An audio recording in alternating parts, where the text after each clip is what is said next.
The Ashen Maiden and the Starlit Ball.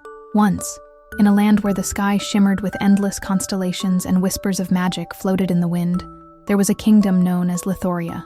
It was a place of grandeur and splendor, where noble hearts and ambitious dreams intertwined. In this kingdom, a kind-hearted girl named Elara lived with her father, a wealthy merchant. After the passing of her mother, her father remarried, bringing into their home a woman of striking pride and an air of undeniable arrogance. She had 2 daughters, Mirabelle and Lavinia, both as vain as they were cruel. Though Elara was as radiant as the morning sun, with a soul as gentle as the softest breeze, her stepmother resented her. Perhaps it was because her kindness outshined the vanity of her own daughters. Or maybe it was because Elara's beauty did not need silk and jewels to be noticed. Whatever the reason, from the moment the marriage was sealed, her stepmother cast Elara into a life of servitude. Banished to a tiny attic room with only the stars as company, she spent her days scrubbing floors, washing dishes, and tending to her stepsister's extravagant gowns. Each night, she curled up by the dying embers of the kitchen hearth, her once fine garments stained with soot and dust. The townspeople began calling her Ashen Maiden, but Mirabelle and Lavinia taunted her with crueler words, delighting in her misery. One day, an announcement swept through the kingdom like wildfire. The Grand Prince of Lithoria was hosting a ball, inviting all noble families to attend. It was whispered that he sought a bride, someone who could match the brilliance of the stars themselves. Mirabelle and Lavinia were consumed with excitement. They spent weeks fussing over silks and brocades, ensuring their gowns shimmered like the constellations above. Elara, despite her own longing, dared not dream of attending. She knew her place. "You should come with us, Ashen Maiden," Lavinia mocked, as Elara carefully arranged her golden hair. "Oh, but wait," Mirabelle added with a smirk. "What would you wear? The prince might mistake you for a servant." Elara smiled softly, hiding the sting in her heart. "I do not wish to trouble anyone," she replied. But deep inside, beneath the layers of cinders and dust, a spark of hope remained, and fate, as it often does in the most magical of tales, had plans far greater than she could ever imagine. The moment Elara stepped into the grand ballroom, an awed hush fell over the crowd.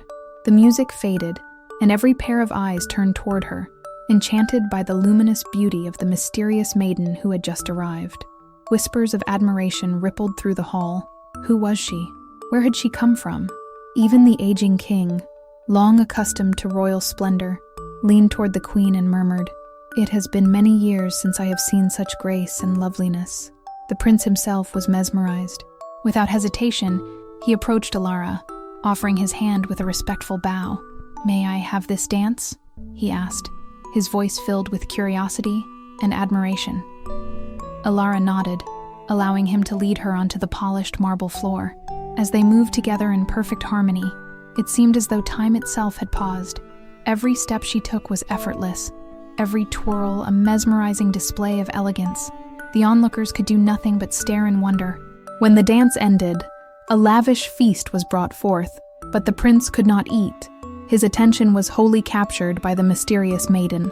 Elara, however, remained humble, graciously sitting beside her stepsisters, and even offering them the exotic fruits gifted to her by the prince.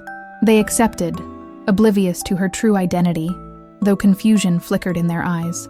Then, as Elara basked in the warmth of the evening, she heard the faint chime of the grand clock, 11 3/4. Her heart leaped. She had mere moments before the spell would break. Rising swiftly, she curtsied and bid the gathering farewell. The prince, startled, reached for her hand, but she was already gliding away, her shimmering gown flowing like liquid moonlight behind her. She raced through the corridors and out into the night, reaching the solitude of her quiet home just in time. As soon as she stepped inside, her dress faded into its simple, soot-stained form. The magic had vanished, but her heart was still racing with the memory of the prince's gaze. Her godmother appeared before her with a knowing smile. "I see you enjoyed yourself," she mused. Elara clasped her hands together. "Oh, it was wonderful. And the prince, he has asked for me to return." Just then, the familiar knock of her stepsisters echoed through the house. She quickly ruffled her hair, feigned a sleepy yawn, and pulled open the door. "Finally! You would not believe what happened tonight!" Lavinia gushed, stepping inside. "A mysterious princess arrived, the most dazzling woman we have ever seen." Mirabelle nodded. still clutching the orange Elara had given her. She even shared these with us. She was so kind. I wish I knew who she was. Elara tilted her head in curiosity. How wonderful. I wish I could have seen her. Lavinia scoffed. You? A cinder girl among royalty? Don't be ridiculous. Elara only smiled. She did not expect kindness from them, and yet their words no longer stung. She had a secret they would never imagine.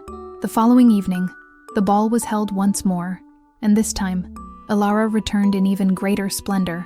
Her gown sparkled brighter than the constellations, and the prince never left her side. But in her joy, she lost track of time. When the clock finally struck midnight, she gasped. She had lingered too long.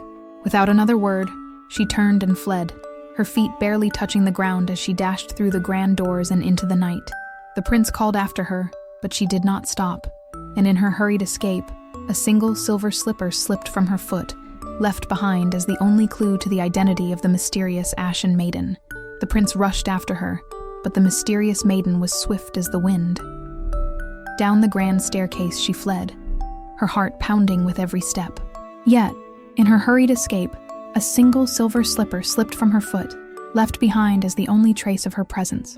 Panting, she reached the safety of her home, the magic unraveling just as she stepped inside. Her radiant gown dissolved into the familiar rags of her daily life, the only remnant of her enchanted evening being the matching silver slipper she clutched to her chest. At the palace gates, the guards were questioned about the fleeing maiden. They had seen no noblewoman leave, only a simple girl, dressed in soot-streaked garments, disappearing into the night. The prince, undeterred, gazed at the delicate slipper in his hands and made a solemn vow. He would find the one whose foot fit the shoe, no matter what it took. The kingdom was soon abuzz with the royal decree. By order of the prince, the slipper would be tried upon the foot of every young woman, and whomever it fit would become his bride. Elara's stepsisters, Mirabelle and Lavinia, could scarcely contain their excitement. When the royal attendants arrived at their home, they were ready. Each sister took turns, struggling to force their feet into the delicate slipper, but no amount of effort could make it fit. Elara watched quietly, recognizing the shoe as her own. With a soft smile, she spoke. "May I try?" Her stepsisters burst into laughter. "You? A cinder girl trying on the slipper of a princess?" The attendant, however, studied Elara's face with curiosity. There was something striking about her, something familiar. "Every maiden in the kingdom must try," he stated firmly. Elara took her seat, and as the slipper was slipped onto her foot, it fit with effortless perfection, like it had been made for her. Gasps filled the room. But the true moment of astonishment came when Elara reached into her pocket and revealed the matching slipper, placing it onto her other foot. The air grew thick with stunned silence. Just then, a soft shimmer filled the room. In a swirl of golden light, her godmother appeared once more, tapping her staff against Elara's tattered garments. In an instant, the soot-streaked dress transformed into a gown more magnificent than the stars themselves. Mirabelle and Lavinia fell to their knees, their pride dissolving into regret. "Forgive us," they murmured, ashamed of the cruelty they had once shown her. Elara took their hands, lifting them gently. "I forgive you," she said sincerely, "but let kindness guide your hearts from now on." She was then led to the palace, where the prince awaited. When he saw her, standing before him in all her radiant beauty, he knew this was the one he had been searching for.